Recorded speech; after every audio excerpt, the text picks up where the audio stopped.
కొణిదెల నాగబాబు గారు ఆయన ఎమ్మెల్సీగా ప్రమాణ స్వీకారం చేశారో లేదో వెంటనే రంగంలోకి దిగిపోయారు. అది కూడా తన పార్టీకి పవన్ కళ్యాణ్ గారికి అండగా నిలిచినటువంటి పిఠాపురంలోనే ఆయన మొదటి పర్యటన చేశారు. అసలు నిజంగా నాగబాబు గారు అక్కడ ఎప్పుడు పర్యటించినా కూడా చాలా బలంగా అక్కడ జనాలు స్వాగతిస్తూ ఉంటారు. కానీ ఈసారి ఆయన ఎమ్మెల్సీగా అడుగు పెడితే మామూలుగా అక్కడ ఉన్నటువంటి ప్రజలు స్వాగతించారు. ఒకసారి చూస్తే ఆయన షెడ్యూల్ కూడా నిజంగా ఎంత బలంగా ఆయన ఈసారి ఫోకస్ పెట్టారో రాజకీయాల మీద. అది కూడా ఎమ్మెల్సీగా వచ్చిన తర్వాత అధికారికంగా ఆయనకి చాలా అవకాశాలు ఉంటాయి. దాన్ని ఆయన వినియోగించుకోవడం కోసం, ప్రజలకు ఉపయోగపడేటువంటి కార్యక్రమాలు చేయడం కోసం ముఖ్యంగా పిఠాపురంలో పవన్ కళ్యాణ్ గారు వెళ్ళట్లేదు అని చాలామంది అనుకుంటున్నారు.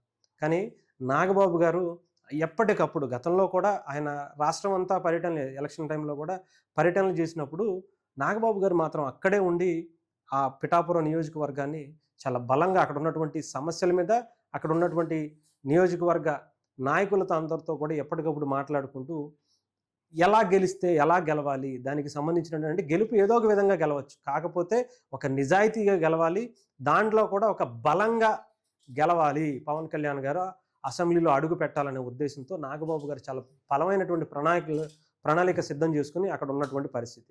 అలాంటిది ఆయన వెళ్ళటమే పిఠాపురంలోనే ఒక అన్నా క్యాంటీన్ ఆయన ప్రారంభించారు. అలాగే ఎంఆర్ఓ ఆఫీస్ను కూడా ఆయన ప్రారంభించారు. మిగతా షెడ్యూల్ కూడా ఒకసారి మీకు చూపించే ప్రయత్నం చేస్తాను. ఈరోజు ఆయనకి సంబంధించినటువంటి షెడ్యూల్ గొల్లపురంలో యూపీహెచ్సి ప్రారంభోత్సవం, గొల్లపురంలో నూతనంగా నిర్మించినటువంటి తహసీల్దార్ కార్యాలయం ప్రారంభోత్సవం, హెడ్ వాటర్ వర్క్ గొల్లపురంలో ఆయన ప్రారంభోత్సవం చేయబోతున్నారు. అలాగే అన్నా క్యాంటీన్ ప్రారంభోత్సవం 11:45కి, అలాగే పిఠాపురంలో ఇంటిగ్రేటెడ్ సోషల్ వెల్ఫేర్ గర్ల్స్ హాస్టల్ని ప్రారంభోత్సవం, దీనికి సంబంధించి ఎల్పిసి పంపిణీ కూడా, అలాగే సిఎంఆర్పిఎఫ్ చెక్కులు కూడా జనసేన పార్టీ కార్యాలయం చెబ్రోల్లో ఉన్నటువంటి పవన్ కళ్యాణ్ గారి ఇంటి దగ్గర ఆయన అన్నీ కూడా కార్యక్రమాలు చేయడం. ఇకపోతే ఆయన కుమారపురం, విరవ, కోకివాడ, చిన్న జగ్గంపేట, మన్నేపూడి, కొత్తపల్లి, ఉప్పాడ, కొత్తపల్లి, మాయాపట్నం, అమరపల్లి ఇవన్నీ కూడా ఆయన ఈరోజు షెడ్యూల్ చేసుకున్నటువంటి అన్నమాట. అంటే నాగబాబు గారు మిగతా నాయకులకి నాగబాబు గారికి ఏంటి తేడా అంటే, నాగబాబు గారికి కూడా ఆయనకి ఎక్కడా కూడా వేరే ధ్యాసే ఉండదు. ప్రజల కోసం మాత్రమే, ప్రజల కోసం ఎంత బలంగా పవన్ కళ్యాణ్ గారు ఆలోచిస్తారో ఆయనకి గురువు కదా మరి. నిజంగానే అంటే ఆ గురువు అన్నదాన్ని నేను ఎందుకు అంటున్నానంటే, పవన్ కళ్యాణ్ గారిలో ఎంత ఉన్నతమైన ఆలోచనలు కలిగించడానికి నాగబాబు గారు ఆయన చిన్నతనంలో ఇచ్చినటువంటి సూచనలు, అనేకమైనటువంటి ఇన్పుట్సే ఈరోజు పవన్ కళ్యాణ్ గారిని దేశం గర్వించదగ్గ నాయకుడిగా నిలబెట్టాయి. అలాంటి నాగబాబు గారు ఈసారి ఎమ్మెల్సీగా ఆయన మొదటిసారి ప్రమాణ స్వీకారం చేసిన తర్వాత పిఠాపురం వెళ్ళటాన్ని, అనేకమైనటువంటి కార్యక్రమాల్లో ఆయన పాల్గొనటం, ఈసారి నిజంగా చెప్తున్నాను కదా, అన్నదమ్ములు ఇద్దరు చరిత్ర సృష్టించబోతున్నారు, అందులో ఎటువంటి సమస్య లేదు. సో ఇక్కడ వరకు బాగానే ఉంది. ఇక్కడ ఆయన పిఠాపురమే ఎందుకు ఎంచుకున్నారు, పిఠాపురమే ఎందుకు వెళ్తున్నారు, ఇది ఇంకొక భాగంగా మనం చూసుకోవచ్చు. ఎందుకు అంటున్నాను అంటే, పిఠాపురంలో ఇప్పటికే టీడీపీకి సంబంధించినటువంటి వర్మ ఏదైతే అక్కడ కొంత గందరగోళానికి సంబంధించినటువంటి సృష్టిస్తూ కనిపిస్తున్నారో, దానికి చెక్ పెట్టేందుకే పవన్ కళ్యాణ్ గారు నాగబాబు గారిని స్పెషల్గా అక్కడ ఆర్డర్స్ ఇచ్చి ఆయన్ని అక్కడే ఉంచే విధంగా, అక్కడ ఉండేటువంటి నాయకులందరికీ నాగబాబు గారు పెద్ద దిక్కుగా గతంలో కూడా ఉన్నారు. ఈసారి ఆ ఇంపాక్ట్ని, వర్మ ప్రభావాన్ని తగ్గించే విధంగా వర్మ ఏం చేస్తున్నారు అంటే, ఎస్విఎస్ఎన్ వర్మ టీడీపీ ఇన్ఛార్జిగానే ఉంటూనే కూటమికి వ్యతిరేకంగా, అంటే జనసేనకి వ్యతిరేకంగా అనేక కార్యక్రమాలకు శ్రీకారం చుడుతున్నారు. ఆయన ఎలా అంటే, పైకి చిరునవ్వులు చిందిస్తూనే కింద కత్తితో పొడుచుకునేటువంటి కార్యక్రమాలు అన్నమాట. అంటే ఆయన పవన్ కళ్యాణ్ గారు నాకు మంచోడే, పవన్ కళ్యాణ్ గారు అది ఇది అని చెప్పి పొగుడుతూనే వెనక ఆయన అనుచర గణంతో జనసేనకు వ్యతిరేకంగా, పవన్ కళ్యాణ్ గారికి వ్యతిరేకంగా, దాంట్లో భాగంగానే మొన్న ఆయన ఏదో ఒక అపార్ట్మెంట్ దగ్గరికి వెళ్ళిపోయి అక్కడ ఏదో మొత్తం అంత చెత్త ఉండిపోయింది, ఇదంతా క్లీన్ చేయించాలి అని చెప్పి బయటికి తీసుకొచ్చినట్టుగా. మరి గెలిచినటువంటి సంవత్సర కాలంలో అదే నియోజకవర్గానికి సంబంధించినటువంటి నాయకుడిగా వర్మ గారికి అది కనిపించలేదా అంటే కనిపిస్తుంది.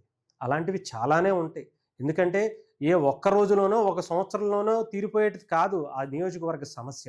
పవన్ కళ్యాణ్ గారు అందుకే ఈ 5 ఏళ్ల కాలంలో పిఠాపురాన్ని అనేక విధాలుగా 360 డిగ్రీస్‌లో ఆయన అభివృద్ధి కార్యక్రమాల్లో చేయటం కోసం బలమైనటువంటి ప్రణాళిక వేసుకున్నారు. కాకపోతే ఇక్కడ పవన్ కళ్యాణ్ గారు దీని మీద కూడా దృష్టి పెట్టలేకపోతున్నారు అని చెప్పి చూపించే ప్రయత్నం వర్మ గారే చేయాలి. లేకపోతే ఏంటంటే వర్మ గారికి ఇక్కడ రాజకీయంగా భవిష్యత్తు లేదు అనే ఉద్దేశంతోనే ఆయన చాలా కార్యక్రమాలకు వ్యతిరేకంగా పవన్ కళ్యాణ్ గారికి, జనసేనకి, కూటమికి వ్యతిరేకంగా అనేక కార్యక్రమాలు చేయటం జరుగుతుంది. అందుకే కూటమికి వ్యతిరేకంగా పనిచేస్తే చంద్రబాబు నాయుడు గారు అయితే మాత్రం ఊరుకుంటారేంటి? అందుకనే ఆయనకి ఇవ్వాల్సినటువంటి ఎమ్మెల్సీ కూడా ఇవ్వకుండా టీడీపీలో ఉన్నటువంటి వేరే నాయకులకి, హుందాగా ప్రవర్తించిన నాయకులకి ఆయన ఇచ్చినట్టుగా అనుకోవచ్చు. ఇక్కడ జనసేన ప్రభావం ఏం కనిపించదు. ఎందుకంటే జనసేనకి ఇవ్వాల్సినటువంటి సీట్లు వాళ్ళు తీసుకుంటారు. అంతే తప్ప నాగబాబు గారికి కూడా వర్మ గారికి ఇవ్వాల్సినటువంటి ఎమ్మెల్సీనే నాగబాబు గారికి ఇచ్చారంటే ఆయనకన్నంత మూర్ఖత్వం ఇంకెవ్వరికీ లేదని అనుకోవాలి. ఎందుకంటే వర్మ గారికి మిగతా టీడీపీ నాయకులు ఎవరికైతే ఇచ్చారో వాళ్ళలో సీటు ఇవ్వాలనుకుంటే వర్మ గారు నిజంగానే పనిచేస్తుంటే అంత అద్భుతమైనటువంటి గెలుపులో, పవన్ కళ్యాణ్ గారి గెలుపులో వర్మ గారి పాత్రే ఉంటే టీడీపీ ఎందుకని ఆయనని పక్కకు పెడుతుంది? ఇది జస్ట్ అక్కడ ఉన్నటువంటి వ్యక్తులు ఆలోచించుకోవాల్సినటువంటి అవసరం ఉంది. అంతేకాకుండా స్వయాన టీడీపీ అధినేత చంద్రబాబు నాయుడు గారిని, ఆయన చిన్నబాస్ అయినటువంటి నారా లోకేష్ గారిని అత్యంత దారుణంగా బూతులు తిట్టించినటువంటి టీడీపీ ఇన్ఛార్జ్ కానీ, టీడీపీ నాయకులు కానీ రాష్ట్రంలో ఎవరైనా ఉన్నారంటే కేవలం వర్మ గారు మాత్రమే. ఈ నిజాన్ని కూడా చాలామంది గుర్తుంచుకోవాలి. ఆయనకి తెలియకుండానే, ఆయన చెప్పకుండానే ఆయన అనుచరుల్లో ఇంతమంది అంత దారుణంగా తిట్టే అవకాశం ఉంటుందా? సరే తిట్టారు అనుకుందాం, ఆయనకి తెలియలేదు అనుకుందాం. తెలిసిన తర్వాత పిలిచి క్షమాపణ ఏమన్నా చెప్పించినట్టు ఏమన్నా దాఖలాలు ఉన్నాయా? లేదు. పోనీ వాళ్ళని ఏమన్నా సస్పెండ్ చేసినట్టు ఏమన్నా వర్మ గారు చేశారా? ఆయన ఇన్ఛార్జే కదా.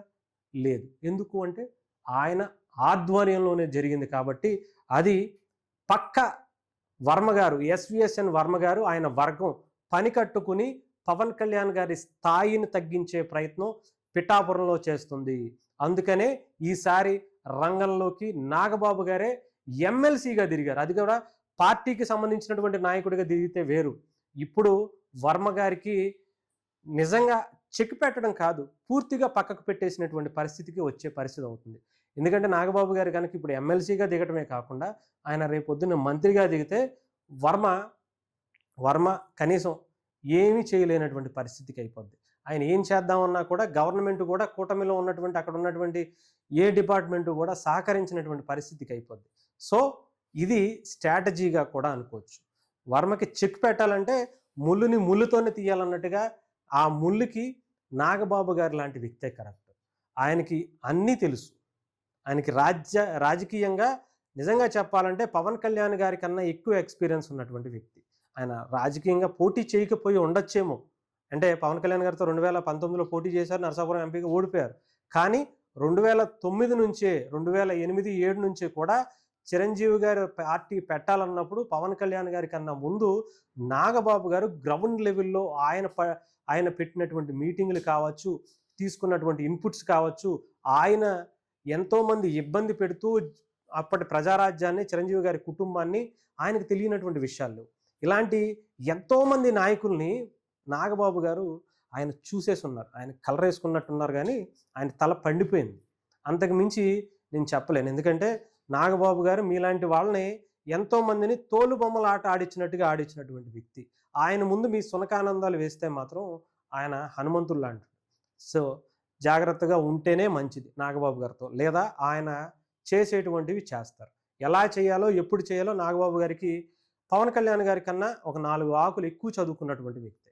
ఆయన ఇంకా బాగా చేసి చురకలు అంటించడంలో ఆయన కన్నా ఎవరు లేరని మొన్న ఆవిర్భావ దినోత్సవానికి సంబంధించిన ఏదైతే మాట్లాడారో ఆ విషయంలోనే అర్థమవుతుంది.